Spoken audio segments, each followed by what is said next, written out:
Donald Trump ने एक तरह से मान लिया है कि पुतिन परमाणु बॉस है। ट्रंप को ऐलान करना पड़ा है कि अमेरिका भी परमाणु परीक्षण करेगा, क्योंकि अमेरिका के दुश्मन अब ऐसा कर रहे हैं। लेकिन उन्होंने इस फहरिस्त में पाकिस्तान का नाम जोड़कर के पूरी दुनिया को चौंका दिया है।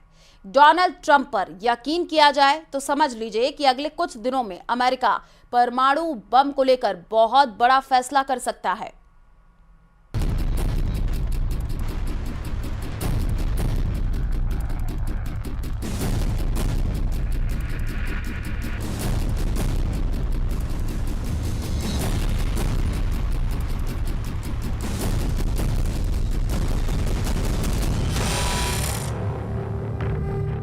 परमाणु खतरे का इतना बड़ा सिग्नल ट्रंप ने पहले कभी नहीं दिया। एटम बम को लेकर डोनाल्ड ट्रंप ने वो पैनिक बटन दबा दिया है जिसके सेंटर में अब रूस, चीन और उत्तर कोरिया के साथ साथ पाकिस्तान भी नजर आने लगा है। डोनाल्ड ट्रंप ने एक इंटरव्यू में कहा कि पाकिस्तान परमाणु परीक्षण कर रहा है।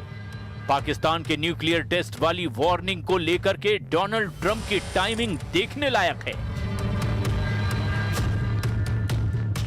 पाकिस्तान बॉर्डर के करीब भारत की तीनों सेनाएं बहुत बड़ा युद्धाभ्यास कर रही हैं। इसे लेकर पाकिस्तान में तनाव बहुत ज्यादा है। यह है एक्सरसाइज त्रिशूल, जिसमें आर्मी के 50,000 सैनिक शामिल हैं। समुद्री हमले के लिए एयरक्राफ्ट कैरियर आईएनएस विक्रांत से लेकर आईएनएस जलश्व जैसे जहाज भी इसमें शामिल हैं, जो दुश्मन के तट तक सेना को लॉन्च करते हैं। साथ ही राफाल से लेकर सुखोई और मिराज विमानों का इस युद्धाभ्यास में शामिल होना पाकिस्तान के लिए बहुत बड़ा संकेत है।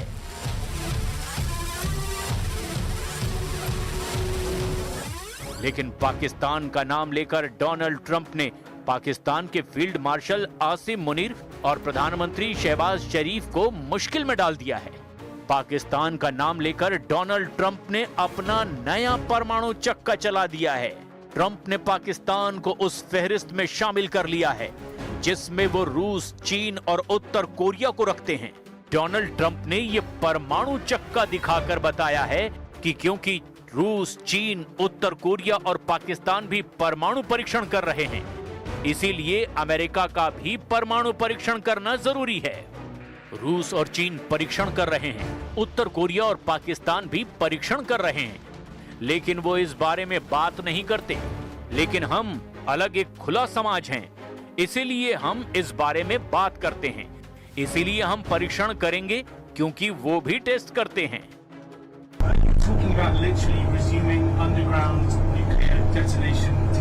You'll find out very soon, but we're going to do some testing. Yeah, other countries do it.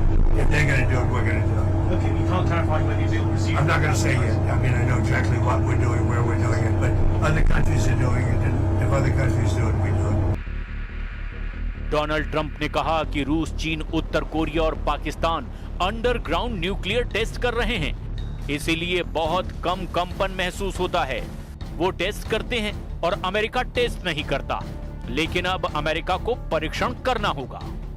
Donald Trump ने जैसे ही परमाणु वाली रट लगानी शुरू की है, दुनिया में तनाव एक अलग लेवल पर पहुंच गया है। परमाणु बम के नाम पर अमेरिका ने वर्ल्ड ऑर्डर को पूरी तरह से हिलाकर रख दिया है। अमेरिका का 33 साल बाद परमाणु टेस्ट का नाम लेना दुनिया में एक बहुत बड़े खतरे का ऐलान करने जैसा है। 3 दशक पहले अमेरिका ने आखिरी बार 1992 में परमाणु बम टेस्ट किया था। तब उसने 7 धमाके किए थे। रूस का आखिरी परमाणु परीक्षण 1990 में हुआ था, जबकि फ्रांस और चीन ने आखिरी टेस्ट 1996 में किया था। और इसके बाद ही CTBT यानी comprehensive nuclear test ban treaty आई और परमाणु टेस्ट बंद कर दिए गए। US nuclear test was in 1992. This was largely driven by public outcry, the environmental impacts, the humanitarian consequences associated with nuclear testing, but also there was a growing international movement to do away with nuclear testing. China conducted their last nuclear test in 1996. Russia conducted their last test in 1990. and they all signed on to the 1997 Comprehensive Test Ban Treaty. And this completely banned nuclear testing above ground, below ground, and the United States insisted that it have a zero yield threshold, meaning that any nuclear activity, any experiments could not produce any sort of yield from a critical chain reaction. Bharat और पाकिस्तान ने 1998 में परमाणु test किए थे, जिसके बाद America और पश्चिमी देशों ने आर्थिक प्रतिबंध भी लगाए थे। लेकिन अब अमेरिका का राष्ट्रपति खुद कह रहा है कि वो परमाणु टेस्ट करना चाहता है। इसकी बहुत बड़ी वजह है रूस के 6 परमाणु हथियार, जिसे लेकर अमेरिका में बहुत बड़े खतरे का अलार्म बजाने की कोशिश हो रही है।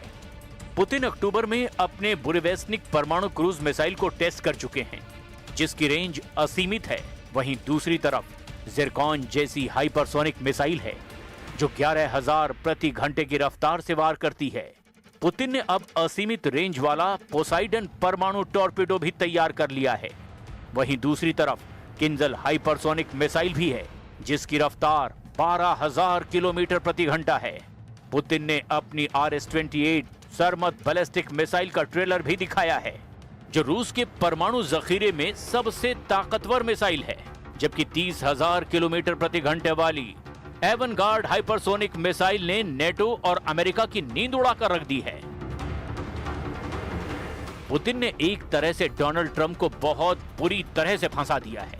पुतिन ने अपने सुपर परमाणु हथियार दिखाकर बता दिया है कि रूस वर्ल्ड वॉर के लिए भी तैयार है। ऐसे में हथियारों की वजह से ट्रंप बहुत ज्यादा दबाव में हैं, क्योंकि ना उनके पास यूक्रेन का युद्ध रुकवाने का कोई तरीका बचा है और ना ही वो पुतिन के नए हथियारों पर ब्रेक लगा पा रहे हैं। ट्रंप एक तरह से व्लादिमीर पुतिन के परमाणु ट्रैप में बुरी तरह से फंस चुके हैं। यही वजह है कि डोनाल्ड ट्रंप अब अपना परमाणु चक्का चलाकर बता रहे हैं कि अमेरिका के पास इतने परमाणु बम हैं कि दुनिया 150 बार पूरी तरह से तबाह की जा सकती है। डोनाल्ड ट्रंप ने कहा है कि हम अकेले देश हैं जो परमाणु परीक्षण नहीं कर रहे, और मैं नहीं चाहता कि अमेरिका ऐसा करने में पीछे रह जाए। To do with others, they seem to all be nuclear testing. We have more nuclear weapons than anybody. We don't do testing. You know, we've halted it many years ago. But with others doing testing, I think it's a... और यहाँ रुकते एक छोटे से break के लिए, जल्द लौटेंगे। कश्मीर के भारत पाकिस्तान बॉर्डर से लेकर गुजरात के कच्छ तक युद्धाभ्यास चल रहे हैं, जो 30 अक्टूबर से शुरू हुआ और 10 नवंबर तक जारी रहेगा।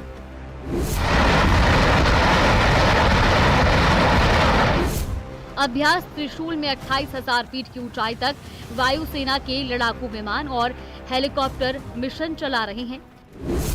रेतीली टीलों और कच्छ के क्रीक इलाकों में तीनों सेनाओं के विशेष बल, जिसमें आर्मी के पैरा कमांडो, एयरफोर्स के गरुड़ और नेवी के मार्कोस कमांडो मिलकर एक साथ आक्रमण और बचाव की रणनीतियों का अभ्यास कर रहे हैं।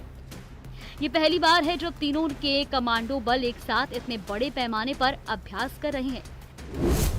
सर कीर्क बॉर्डर की लंबाई करीब 68 किलोमीटर है, जबकि इसके आगे लगभग 36.4 किलोमीटर का दलदली इलाका भारत पाकिस्तान के बीच विवादित माना जाता है। ये इलाका निगरानी और सुरक्षा की दृष्टि से बेहद संवेदनशील है। थल सेना ने रेगिस्तानी इलाकों में आक्रमण और जवाबी कार्रवाई की प्रैक्टिस की।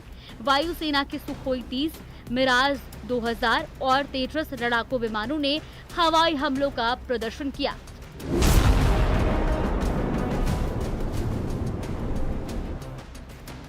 जबकि अभ्यास के दौरान तीनों सेनाओं के वरिष्ठ अधिकारियों ने एक संयुक्त ऑपरेशन रूम में बैठकर वास्तविक समय के डेटा, जिसे ISR फीड भी कहते हैं, उसके आधार पर निर्णय लिया और सैनिकों को कमांड दी। प्रचंड और अन्य अटैक हेलीकॉप्टरों द्वारा जमीन पर लक्ष्यों पर रॉकेट से हमला करते हुए